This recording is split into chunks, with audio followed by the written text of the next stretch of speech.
अगर आप भी भगवान बुद्ध को दिल से मानते हैं और उनके सच्चे भक्त हैं, तो कहानी को पूरा सुने और कमेंट बॉक्स में नमो बुद्धाय अवश्य लिखें। एक बार एक युवक जंगल के वृक्ष पर मुक्के मार रहा था। वह बहुत जोर जोर से मुक्के मार रहा था। वह अपने मन का गुस्सा निकालने की कोशिश कर रहा था। शायद उसको किसी ने धोखा दिया था या फिर उसके साथ बहुत बुरा हुआ था, जिससे वह बहुत ज्यादा परेशान था। उसे कहीं भी शांति नहीं मिल रही थी। वह लगातार उस वृक्ष पर मुक्का मार रहा था, जिससे उसकी उंगलियां लहूलुहान हो चुकी थी। उसी जंगल में एक शीतल पानी का झरना था। वहां पर एक बौद्ध भिक्षु रोज संध्या के समय स्नान करने आया करते थे।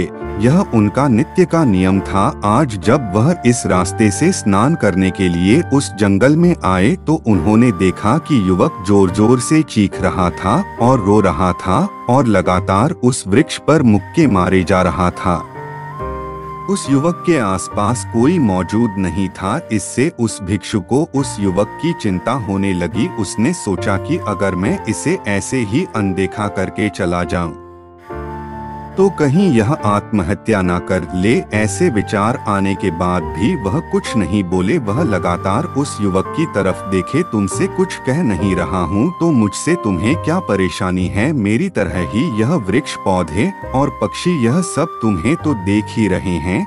जब इनसे तुम्हें कोई परेशानी नहीं है, तो मुझसे क्यों परेशानी है? यह सुनकर और युवक जोर से चीख कर बोला, मुझे सबसे परेशानी है। मैं सबसे नफरत करता हूँ। यहाँ पर सब धोखेबाज, गद्दार लोग रहते हैं। कोई किसी का नहीं होता इस दुनिया में। इस तरह बोलते बोलते वह फूट फूट कर रोने लगा और रोए जा रहा था और भिक्षु उसे देखे जा रहा था। वह भिक्षु उसे चुप कराने की कोशिश भी नहीं कर रहा था। यह बात तो उस युवक को और ज्यादा अजीब लगी। अब रोना बंद करके उस युवक ने सीधे होकर उस भिक्षु से कहा, आप बहुत अजीब आदमी हैं। आपके सामने कोई इंसान रो रहा और आप उसे चुप भी नहीं करा सकते। आपके मन में बिल्कुल भी संवेदना नहीं है। बहुत अजीब और कठोर हृदय वाले साधु हैं। आपको अपने साधु होने पर खेद होना चाहिए। और ऐसे ही ना जाने क्या क्या जली कटी बातें वह युवक उस भिक्षु को सुनाने लगा। कुछ देर बाद जब युवक का गुस्सा निकल चुका, तब भिक्षु ने बहुत ही शांत स्वर में कहा कि आज मैं तुम्हें कंधा दे सकता हूँ, तुम्हारे आंसू भी पहुँच सकता हूँ, लेकिन इससे तुम्हारी समस्या का समाधान नहीं होगा। कुछ देर के लिए तुम्हारा मन शांत हो जाएगा। उसके बाद फिर वही जिंदगी, वही लोग जो तुम्हें आज कंधा देने के लिए भी तुम्हारे पास नहीं है।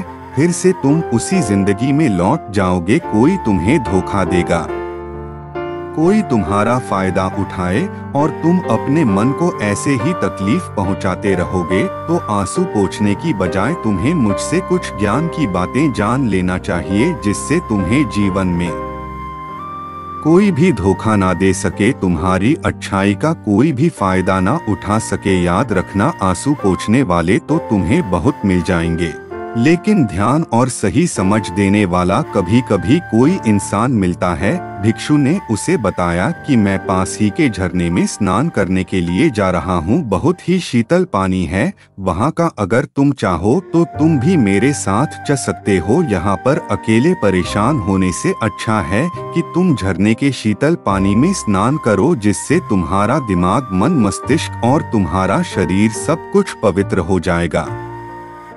यह सुनकर वह युवक उस भिक्षु के पीछे पीछे हो लिया। जंगल के बीचों बीच रास्ता झरने की तरफ जाता था। जंगल में सन्नाटा छाया हुआ था। उनके पैरों तले सूखे पत्तों की चरमरा की आवाज पूरे जंगल में गूंज रही थी। आज पूर्णिमा की रात थी और आसमान में चांद अपनी उजली रोशनी उस जंगल में फेंक रहा था। उस रोशनी में दोनों उस झरने की तरफ चले जा रहे थे। रास्ते में चलते चलते उस युवक ने उस भिक्षु से कहा कि महात्मा, आपकी जिंदगी मस्त है। आपको किसी चीज की कोई परेशानी नहीं है। आपको पता है कि दुनिया में कैसे कैसे लोग रहते हैं, कितने धोखेबाज, कितने मक्कार, और सबसे महत्वपूर्ण बात, अपने लोग ही धोखा देते हैं।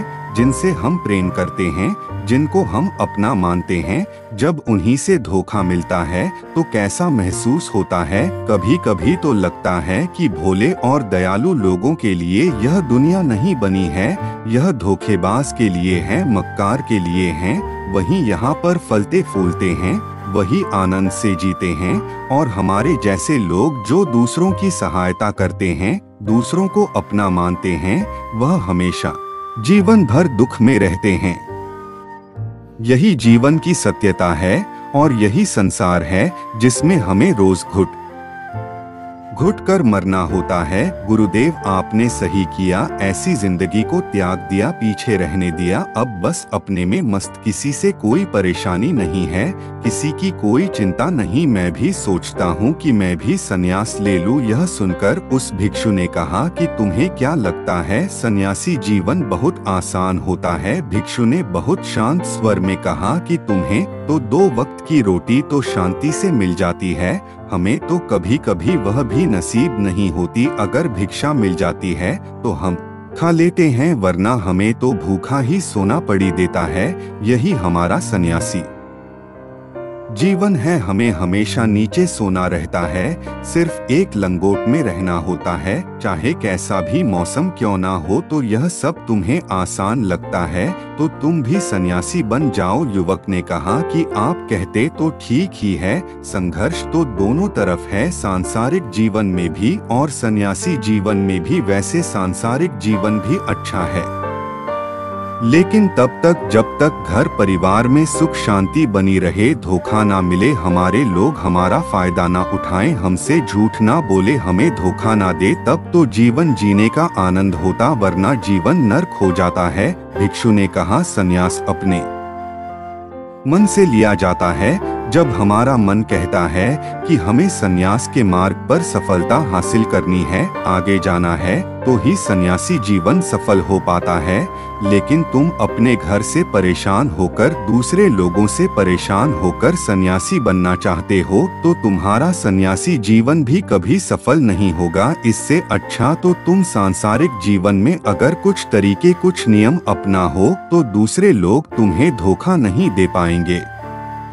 सबसे पहले तो यह समझो कि धोखा उन्हें ही मिलता है जो भावनात्मक रूप से कमजोर होते हैं, जिनका दिल जल्दी पिघल जाता है, जो दूसरों को दुख में नहीं देख पाते। ऐसे लोगों के साथ धोखे होने की संभावना ज्यादा होती है, क्योंकि कोई भी आदमी अपनी परेशानी बताकर, अपने आप को दुख में बताकर तुम्हारा फायदा उठा सकता है। क्या पता वह झूठ बोल रहा हो, वह दुखी होने का अभिनय कर रहा हो, लेकिन आपको तो सच ही लगेगा।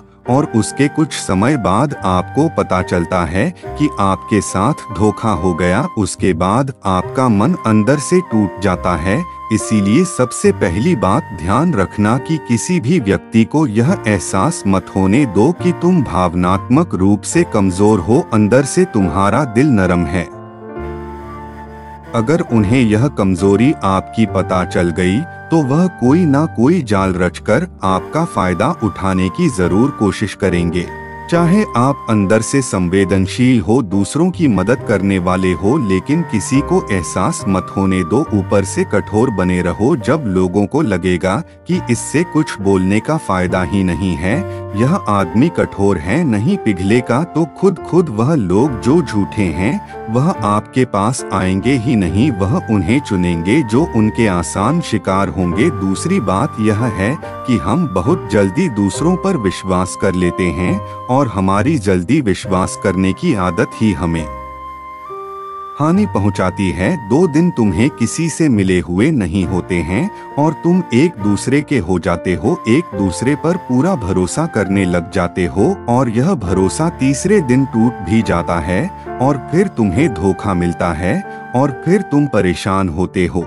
इसीलिए समय दो। किसी भी चीज को, किसी भी रिश्ते को आगे ले जाने के लिए समय की जरूरत होती है। समय के साथ तुम्हें सामने वाले इंसान की अच्छाई और बुराई पता चलती है, तब तुम्हें पूर्ण रूप से पता चलता है कि इंसान वास्तव में कैसा है, अच्छा है या बुरा है, और वह कुछ समय देने के बाद ही होता है, इसीलिए जल्दी किसी पर विश्वास मत करो। तीसरा तरीका समझने के लिए तुम्हें ऐसे लोगों को समझना होगा जो दूसरों की चापलूसी करते रहते हैं। कुछ लोगों की आदत होती है चापलूसी करने की, आपके सामने आपकी तारीफ करेंगे या आपके बारे में अच्छा अच्छा बोलेंगे और आपको लगेगा कि यह इंसान कितने अच्छे हैं, मुझसे कितना प्यार करते हैं, लेकिन वास्तव में उनकी वह चापलूसी एक जाल होती है ताकि वह आपका दिल जीत सके, और उनको चापलूसी करने का मौका तभी मिलता है जब आप दिखावा करते हैं। अगर आप उनकी चापलूसी से प्रभावित ही नहीं होंगे तो कुछ समय बाद वह चापलूसी करना बंद कर देंगे। इसीलिए किसी के सामने दिखावा मत करो, वरना आप तो आकर्षण के केंद्र बन जाते हो। लोगों को लगता है कि शायद इसके पास बहुत ज्यादा धन संपदा है, इसीलिए इतना दिखावा कर रहा है, और इसी वजह से जो लोग आपका फायदा उठाना चाहेंगे वह आपके करीब आने की कोशिश करेंगे, आपसे चापलूसी करने की कोशिश करेंगे। अगला नियम बताते हुए भिक्षु ने झरने की तरफ इशारा किया। वह झरने के पास पहुंच चुके थे। युवक को भी एहसास हो चुका था क्योंकि वहां पर ठंडी ठंडी हवा चल रही थी। झरने की तरफ जाते हुए भिक्षु ने कहा कि सांसारिक जीवन में एक बात समझने की यह होती है कि हम जिसकी सहायता कर रहे हैं, चाहे किसी भी रूप में, धन से, शारीरिक रूप से, या जिस भी अवस्था में हम किसी की सहायता कर रहे हैं, तो हमें यह ख्याल रखना चाहिए कि सामने वाला वापस कभी भविष्य में हमारी सहायता करने योग्य है कि नहीं है। अगर किसी को पैसा उधार दे रहे हो तो यह समझो कि उसके पास आय का कोई साधन है कि नहीं है। कल भविष्य में वह तुम्हें वापस कर पाएगा कि नहीं कर पाएगा। अगर वह नहीं करेगा तो तुम्हें तकलीफ होगी, तुम्हें दुख होगा। ऐसे तो इंसान करुणा बस भिखारियों को भीख देता है, लेकिन वह गलत नहीं है, क्योंकि जो भी पैसा अपने सामने वाले को दिया है उससे आपके ऊपर कोई ज्यादा प्रभाव नहीं डालेगा अगर वह आपको वापस भी नहीं लौटाए। तो अगर किसी ऐसे इंसान को पैसा देना है जो कभी वापस नहीं लौटा पाएगा, तो उतना ही दे चाहिए जिससे तुम्हारे ऊपर ज्यादा दबाव ना बने। अगर वह वापस भी ना कर सके तो तुम्हें दुख ना पहुँचे। अब तक वह दोनों झरने पर पहुँच चुके थे। दोनों ने अपने वस्त्र उतारकर उस झरने के शीतल पानी में कूद गए। पानी ठंडा था। उन दोनों की सारी थकान और उदासी पल भर में ही दूर हो गई। स्नान कर लेने के बाद दोनों उस झरने के सामने एक वृक्ष के नीचे बैठकर बातें करने लगे। भिक्षु ने उसे आगे समझाते हुए कहा कि शुरुआत में लोगों को नजरअंदाज करना सीखो। जब तुम किसी को शुरुआत में नजरअंदाज करते हो तो जो भी लोग किसी लालच की वजह से तुम्हारे पास चिपक रहे थे उनकी छटनी हो जाएगी। जब तुम उनको नजरअंदाज करोगे तब एक दो बार लोग तुम्हारे पास आने की कोशिश करेंगे, उसके बाद वह तुमसे दूरियां बना लेंगे। और जो आदमी तुम्हारी इंसानियत, तुम्हारी अच्छाई देखकर तुम्हारे पास आएगा, वह नजरअंदाज करने के बावजूद भी तुम्हारे करीब ही बना रहेगा। और यही तो एक सच्चे इंसान की पहचान होती है। जो हमारे अपने होते हैं उनसे हम तकरार भी कर लेते हैं, कला भी कर लेते हैं, उसके बावजूद भी वह हमारी बातों का बुरा नहीं मानते हैं। चाहे कुछ ही समय के लिए वह हमसे नाराज रहे, लेकिन कुछ समय बाद फिर से हम एक हो जाते हैं। और यही तो घर परिवार का मतलब होता है, यही तो अपनों का मतलब होता है। इसीलिए शुरुआत में अनजान लोगों को नजरअंदाज करना सीखो, इग्नोर करना सीखो, ताकि धोखेबाज मक्कार लोग तुम्हारे करीब ही ना आ पाए। अपने इस वार्तालाप को खत्म करते हुए भिक्षु ने अपनी आखिरी और पांचवी बात बताते हुए कहा कि यह आखिरी सीख सबसे ज्यादा महत्वपूर्ण है। सब कुछ होने बाद भी तुम्हें धोखे मिल सकते हैं, लेकिन तुम अगर अपने आँख और कान और अपना दिमाग खोलकर रखते हो, अगर तुम होश में रहोगे, ध्यान करोगे, तो तुम्हें इंसान की आंखें देखते ही समझ में आ जाएगा कि उसे तुमसे क्या चाहिए। तुम उसकी इच्छा और उसका स्वभाव उसकी आंखों में ही देख सकते हो। लोगों की आंखों में, उनकी वाणी में, उनके स्वभाव में उनका सब कुछ दिखाई देता है, बस हम ही अपनी आंखें मूंद कर रहते हैं।